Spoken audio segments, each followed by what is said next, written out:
మీ car EMI కట్టలేకపోతున్నారా? మీ car EMI మేము కడతాం. ఈ నెంబర్కి కాల్ చేయండి. నమస్తే, వెల్కమ్ టు సుమన్ టీవీ. నేను కీర్తి. ప్రస్తుతం మనతో motivational speaker, life coach Vidyarani గారు ఉన్నారు. వీరితో ఈరోజు కొన్ని విషయాలు మనం డిస్కస్ చేద్దాం.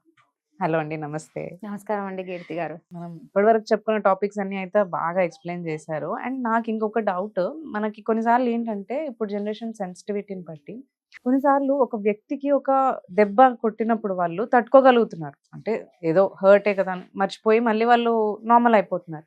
బట్ ఎప్పుడైతే వాళ్ళు అబ్యూజివ్ మాటలు మాట్లాడుతున్నారో అది వాళ్ళు తీసుకోలేకపోతున్నారు. దాని నుంచే సీరియస్ డెసిషన్స్ అనేవి తీసేసుకుంటున్నారు వెంటనే.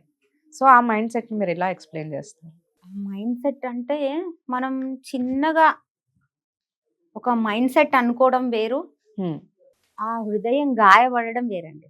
మనం ఒక సెంటెన్స్ చెప్పడం ఈజీ, అవును, కానీ ఒక మనిషి ఒక అబ్యూజ్గా మాట్లాడుతున్నారు అని అంటే, ఇప్పుడు నాకు నేనే విద్య అంటే ఎస్ ఐఎమ్ రాణి అని నా మైండ్ సెట్ లో నా ఆలోచన నాకు ఉంటుంది, నా యూనిక్నెస్ నాకు తెలుసు. కానీ ఎవడో వచ్చి ఏదో అన్నాడంటే ఎంత ఇబ్బంది అవుతుందండి, రైట్? ఎక్కడో మనం వెళ్తున్నాము, మామూలుగా తగలడం వేరు, కోపం వచ్చి కొట్టుకోవడం వేరు, మర్చిపోతాం హాయిగా, ఈజీ అది. కానీ మనకు ఒక సెల్ఫ్ రెస్పెక్ట్ ఉంటుంది కదా, అవును, సెల్ఫ్ లవ్ ఉంటుంది కదా, అవును. ఎలా పడతాం మనం? అవుతుందా? మాటలు ఎక్కువ హార్ట్కి వెళ్తుంది అది డైరెక్ట్. మీ బాడీకి వెళ్ళడం వేరు, మీ హార్ట్కి వెళ్ళడం వేరు. ఇప్పుడు మీరు ఒక సక్సెస్ అవుతున్నారు ఒక దాంట్లో అంటే మీ బ్రెయిన్ మీ హార్టే, మరి ఈ మాటలు మీ బ్రెయిన్ హార్ట్కి వెళ్తున్నాయి, హట్టింగ్ ఉంటుంది కదా. దెబ్బ ఎక్కడ పడుతుంది? బాడీకి పడుతుంది. ఓకే, అలా జరిగింది అనడం వేరు. కానీ ఒక మాట విన్నప్పుడు ఆ ప్రపంచంలో అబ్యూజ్ లాంగ్వేజే లేదు, ఇంకా అటువంటి మాటలు విన్నారంటే ఇంకా అసలు వాళ్ళు చచ్చిపోతారు. అదే అదే జరుగుతుంది. ఒక మాట కూడా చేసుకుంటారు, చంపడానికైనా కూడా రెడీ అయిపోతారు, సిద్ధంగా ఉంటారు. అంటే అంత హర్టింగ్ ఉంటుంది అన్నమాట. అందుకే నోరు కాపాడుకోవాలి. పెద్దవాళ్ళు ఎందుకన్నారంటే, చెవులు 2 ఉన్నాయి, నోరు 1 ఉంది అంటే వినడం నేర్చుకో, మాట్లాడడం తగ్గించు, ఒకరికి రెస్పెక్ట్ ఇవ్వు, మర్యాద ఇంపార్టెంట్ అని ఎందుకు మనకి చిన్నప్పటి నుంచి నేర్పించారు, ఒక కాలంలో నేర్పించారు. ఈ రోజులలో ఎలా అయిపోయిందంటే, ఫ్రీడమ్ అంటే అది ఫేక్ ఫ్రీడమ్ వేరు, రియల్ ఫ్రీడమ్ వేరు అండి. ఫేక్ ఫ్రీడమ్ అంటే నువ్వు ఏది పడితే అది చేయడం, అది పిచ్చి ఫ్రీడమ్.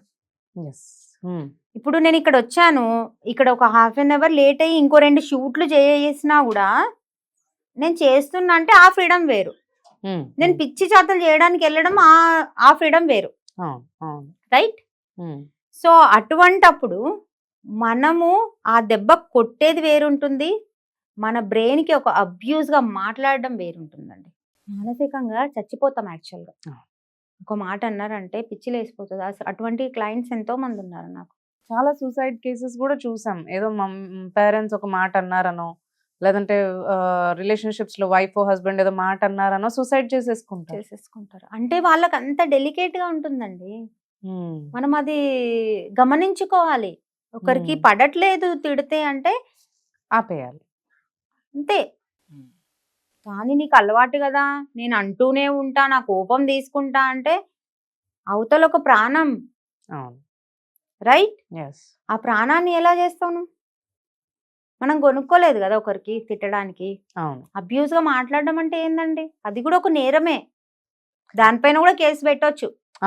కానీ మనం పెట్టం, మనమే ఇబ్బంది పడిపోతాం, మనమే సూసైడ్ చేసుకుంటాం, మనమే ఎక్కడికో పారిపోతాం, మనమే తప్పించుకుంటాం.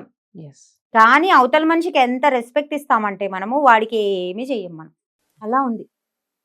కానీ అబ్యూజ్ గా మాట్లాడడం చాలా నేరం అండి, అది నేరం. అలా మాట్లాడొద్దు. ఇందాక చెప్పినట్లు 2 చెవులు ఎందుకు ఉన్నాయంటే వినడానికి, ఒక నాలెడ్జ్ తీసుకోవడానికి. మాట్లాడడం ఎందుకు ఉందంటే నీకు ఎంత అవసరం అంతే మాట్లాడు, మాట్లాడడం కూడా ఎక్కువ అవసరం లేదు.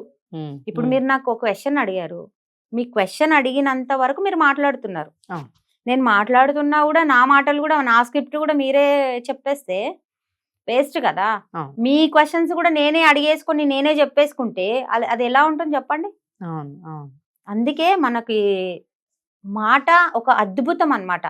అది ఒక అమృతం లాగా వాడాలి. నువ్వు ఒక మాట మాట్లాడినావంటే మనం అనుకుంటాం నేను తిడుతున్నానంటే ఓ నేను కీర్తికి తిడుతున్నా అని నేను అనుకుంటా. కానీ ఫస్ట్ నేను డ్యామేజ్ అవుతుంది ఇక్కడ.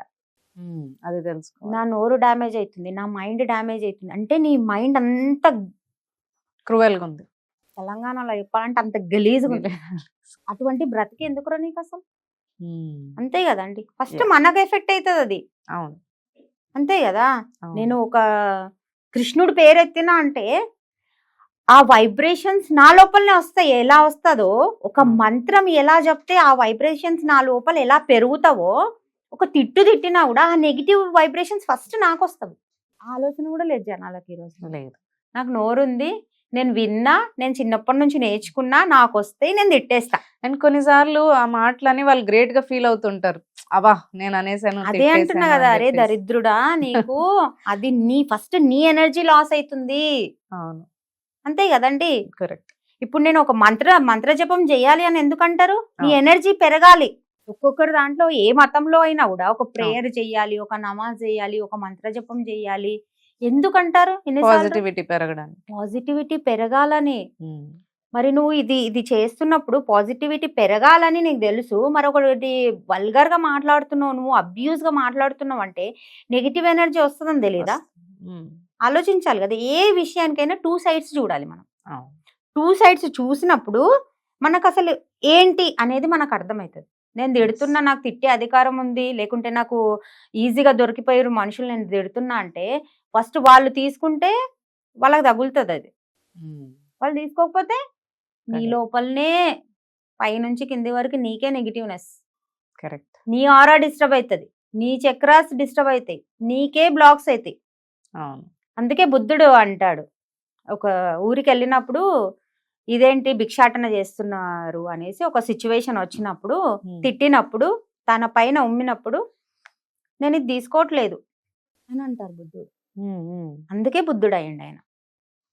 నాకు ఈ భిక్ష తీసుకుంటే నాకు ఎంత అవసరమో నేను అంత తీసుకుంటా. నా కడుపు నిండిపోయింది అనుకోండి, నేను ఇంకొక స్వీట్ కూడా తినలేను కదండి, నాకు వద్దు అంటాం. అలానే ఒకరు తిట్టినప్పుడు మనం తీసుకోనప్పుడు మన ఎనర్జీ వేస్ట్ చేసుకోము. లేదు మనం చాలా వీక్ ఉన్నాము, లేదు వాళ్ళకి ఎక్కువ రెస్పెక్ట్ ఇస్తున్నాం అంటే ఆటోమేటిక్ తీసుకుంటామండి. నేనైనా తీసుకుంటాం, మీరైనా తీసుకుంటారు, ఎవరైనా తీసుకుంటాం. కానీ అది తీసుకోకుండా మనం ఉండగలగాలి. కానీ తిట్టే వాళ్ళకి ఏంటంటే నీ నోరు కాపాడుకో, నీ బిహేవియర్ మిస్ అవుతున్నావు అక్కడ, నీ పర్సనాలిటీ మిస్ అవుతున్నావు అక్కడ. అది మనం తెలుసుకోవాలి. లేదు నేను తిట్టేస్తా, ఎవ్వరు లేరు 4 గోడలలో తిట్టేస్తా అంటే రేపటికి నువ్వు చచ్చినా మనస్ఫూర్తిగా నువ్వు ఎవరికైతే తిడుతున్నావు వాళ్ళు ఏడవలేరు. ఇంత పచ్చే మాట్లాడతాండి నేను. అంతే కదా, అది ఆలోచించాలి కదా, మనకు విజన్ ఉండాలి. ఏ రిలేషన్షిప్స్ అయినా పాడైపోతాయి కూడా ఆ ఒక్క మాటతో. మనకు ఒక బాండింగ్ చేసుకున్నామంటే, మనం ఉన్నామంటే మన పక్కన ఉన్న వాళ్ళు, మన ముందర ఉన్న వాళ్ళు సంతోషపడాలి. మనం పోయినామంటే వాళ్ళు నిజంగా ఏడవాలి. అలా మనం క్రియేట్ చేసుకోవాలి. అబ్యూస్ గా మాట్లాడితే ఫస్ట్ నువ్వే మొత్తం నెగిటివ్ ఎనర్జీతో నిండిపోతున్నావు, మెంటలీగా, ఫిజికల్ గా కదండి. ఇది తెలిసిందనుకోండి, మనం దీని గురించి ఇంకొకరికి చెప్పే అవసరం ఉండదు. ఈ ఒక్క వీడియో చాలు, తిట్టేవాడు ఆపేసుకుంటాడు. ఎందుకు? ఫస్ట్ నేనే కదా డ్యామేజ్ అవుతున్నా అనేది వాడికి వస్తుంది. అది కూడా రాక తిడుతుండంటే దానికి ఏం చేయలేదు. అంతే కదా, వాడి క్రియేషనే అంత. ఒకరికి తిట్టడానికే వాడు పుట్టిండు. వానికి వాల్యూ ఎవరు ఇయ్యరండి. వానికి డబ్బు ఉంటే ముందర ఎవరైనా ఇస్తారేమో, వాడికి ఏదైనా రిలేషన్ ఓకే వీటితో మాట్లాడాలి పని అవుతుంది అనుకుంటే మాట్లాడతారేమో, వెనుక తిట్టుకుంటారండి ఈజీగా. అంతే కదా.